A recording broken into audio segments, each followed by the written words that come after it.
Good evening. ആരൊക്കെയാണ് കഥ കേൾക്കാൻ വന്നിരിക്കുന്നത്?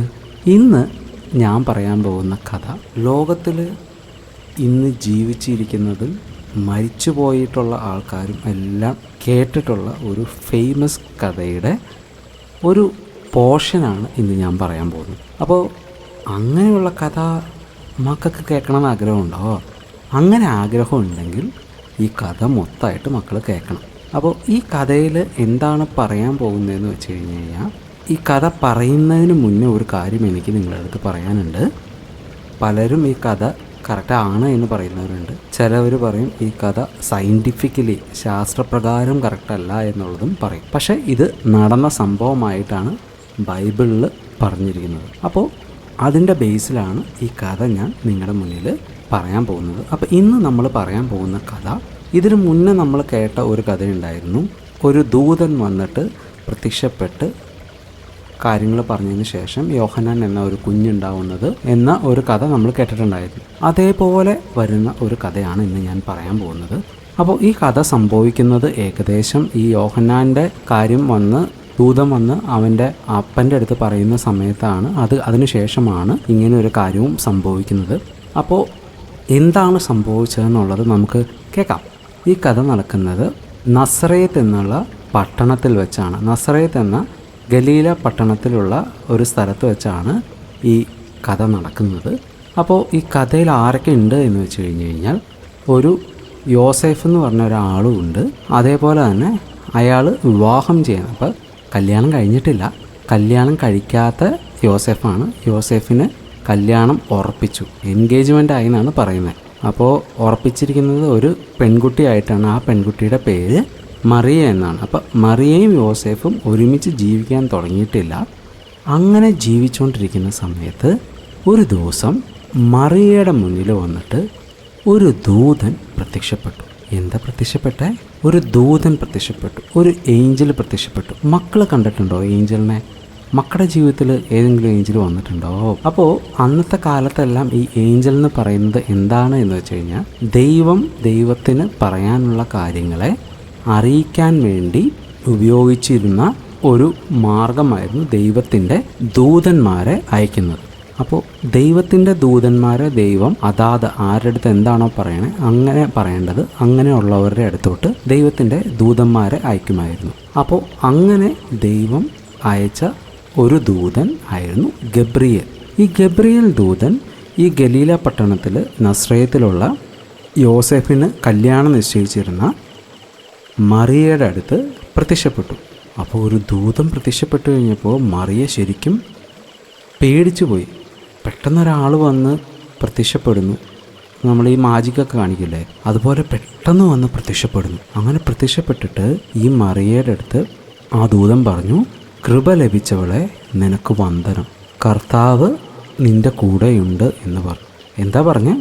കൃപ ലഭിച്ചവളെ നിനക്ക് വന്ദനം. വന്ദനം എന്ന് പറഞ്ഞാൽ നമസ്കാരം. കൃപ ലഭിച്ചവളെ നിനക്ക് വന്ദനം, കർത്താവ് നിൻ്റെ കൂടെയുണ്ടെന്ന് പറഞ്ഞു. അപ്പോൾ ഇത് കേട്ടപ്പോൾ മറിയയ്ക്ക് ശരിക്കും ഞെട്ടലും ഒരു പേടിയായി. മറിയ ശരിക്കും പേടിച്ചു. എന്താ സംഭവിക്കുന്നതെന്ന് മറിയയ്ക്ക് ഒന്നും മനസ്സിലാവില്ല. കാരണം എങ്ങും കാണാത്ത ഒരാൾ വന്നിട്ട് മറിയയുടെ അടുത്ത് പെട്ടെന്ന് വന്നിട്ട് ഇങ്ങനെ പറയുകയാണ്, കൃപ ലഭിച്ചവളെ നിനക്ക് വന്ദനം, കർത്താവ് നിൻ്റെ കൂടെയുണ്ട് എന്ന് പറഞ്ഞപ്പോൾ മറിയ ശരിക്കും പേടിച്ചു. എന്നിട്ട് മറിയ മനസ്സിൽ ചിന്തിച്ചു, ഇത് എന്ത് ടൈപ്പ് വന്ദനമാണ്, എന്ത് ടൈപ്പ് നമസ്കാരമാണ് എന്നുള്ളത് അവൾ ചിന്തിച്ചു. അപ്പോൾ അത് ദൂതന് മനസ്സിലായി. ദൂതൻ അവളുടെ അടുത്ത് പറഞ്ഞു, മറിയ പേടിക്കണ്ട, നിനക്ക് ദൈവത്തിൻ്റെ കൃപ ലഭിച്ചിട്ടുണ്ട്. കൃപ എന്താ ലഭിച്ചിരിക്കുന്നതെന്ന് വെച്ച് കഴിഞ്ഞാൽ, നീ ഒരു മകനെ പ്രസവിക്കും. എന്താ പറയണേ? ഒരു മകനെ നീ ഗർഭം ധരിച്ച് പ്രസവിക്കും. ആ മകന് എന്ത് പേരിടണം എന്നുള്ളതും പറഞ്ഞു. ആ മകൻ എന്തായിത്തീരും എന്നുള്ളതും കൂടെ ഈ ദൂതൻ വന്ന് ആരുടെ അടുത്ത് പറഞ്ഞു? മറിയയുടെ അടുത്ത് പറഞ്ഞു. അപ്പോൾ മറിയ ഓൾറെഡി ഇപ്പോഴേ മറിയ വന്ദനം കേട്ടപ്പോഴേ ഞെട്ടിയിരിക്കുകയാണ്, പേടിച്ചിരിക്കുകയാണ്. അത് കഴിഞ്ഞിട്ട് ഈ ദൂതൻ കുറേ കാര്യങ്ങൾ ഇങ്ങനെ പറയുകയാണ്. അവളുടെ വയറ്റിൽ ഒരു കുഞ്ഞുണ്ടാവും, ആ കുഞ്ഞിന് എന്ത് പേരിടണം എന്നുള്ളത് പറഞ്ഞു. മാത്രമല്ല ആ കുഞ്ഞ് വലിയവനാവും, അവൻ അത്യുന്നതനായ ദൈവത്തിൻ്റെ പുത്രൻ എന്ന് വിളിക്കപ്പെടും. ദൈവം അവന് സിംഹാസനം കൊടുക്കും, അവൻ്റെ സിംഹാസനം കൊടുക്കും. കർത്താവായ ദൈവം ദാവീദിൻ്റെ സിംഹാസനം അവന് കൊടുക്കും. അവൻ ഒരു രാജാവായിട്ടിരിക്കും. അവൻ വലിയവനാണ് എന്ന് ഉള്ള രീതിയിലെല്ലാം ഈ മറിയയുടെ അടുത്ത് ഇത് ദൂതൻ പറയുകയാണ്. അപ്പോൾ ഓൾറെഡി പേടിച്ചിരിക്കുന്ന മറിയയുടെ മുന്നിലാണ് ദൂതൻ വന്നിട്ട് ഇങ്ങനെ പറയുന്നത്, ഏഞ്ചൽ വന്നിട്ട് ഇങ്ങനെ പറയണം. അപ്പോൾ ഇതെല്ലാം കേട്ട് കഴിഞ്ഞപ്പോൾ മറിയ ദൂതൻ്റെ അടുത്ത് ചോദിച്ചു, എനിക്ക് കൊച്ചുണ്ടാവണമെങ്കിൽ ഞാൻ കല്യാണം കഴിക്കേണ്ടേ, എൻ്റെ കല്യാണം ഉറപ്പിച്ചിട്ടുള്ളൂ, കല്യാണം കഴിഞ്ഞിട്ടില്ല എന്നുള്ളത് പറഞ്ഞു. അപ്പോൾ ഇതെങ്ങനെ സംഭവിക്കും എന്നുള്ളത് മറിയ ചോദിച്ചപ്പോൾ ദൂതൻ പറഞ്ഞു, പരിശുദ്ധാത്മാവ് നിൻ്റെ മേലിൽ വരും.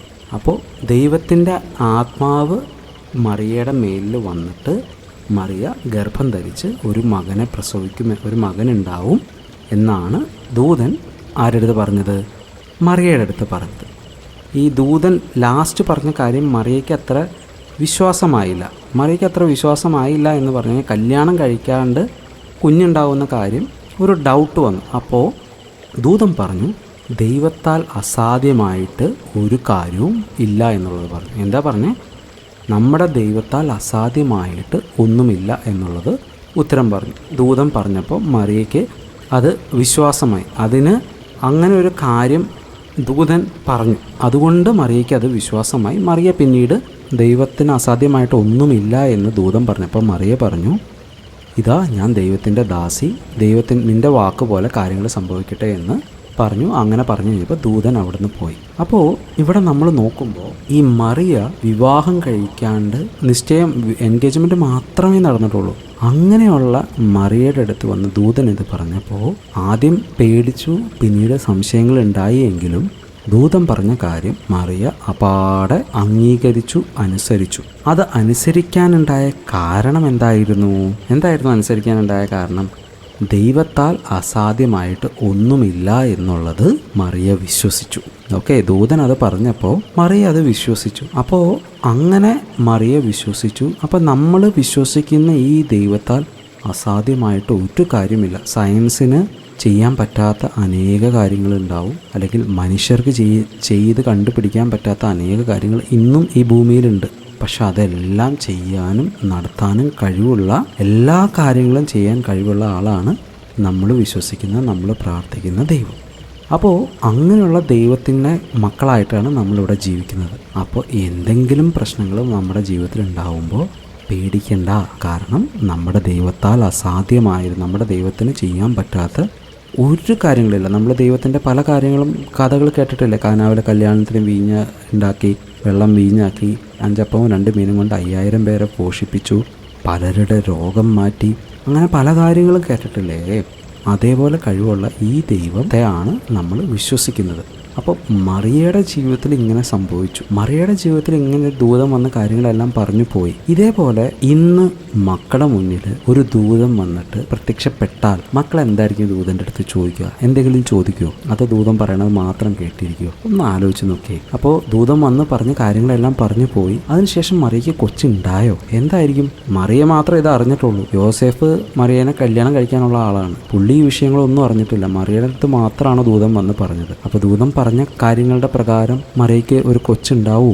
അതോ ഇങ്ങനെയുള്ള മറിയനെ യോസഫ് കൂടെ നിൽക്കോ, അതോ യോസഫ് വിട്ടിട്ട് പോവോ? അപ്പോൾ അത് നമുക്ക് അടുത്ത കഥയായിട്ട് നാളെ കേൾക്കാം. സോ കഥ ഇഷ്ടപ്പെട്ടു എന്ന് പ്രതീക്ഷിക്കുന്നു. ഇതിൻ്റെ തുടർക്കഥയായിട്ട് അടുത്ത ദിവസം വരാം. അപ്പോൾ good night, sweet dreams, by.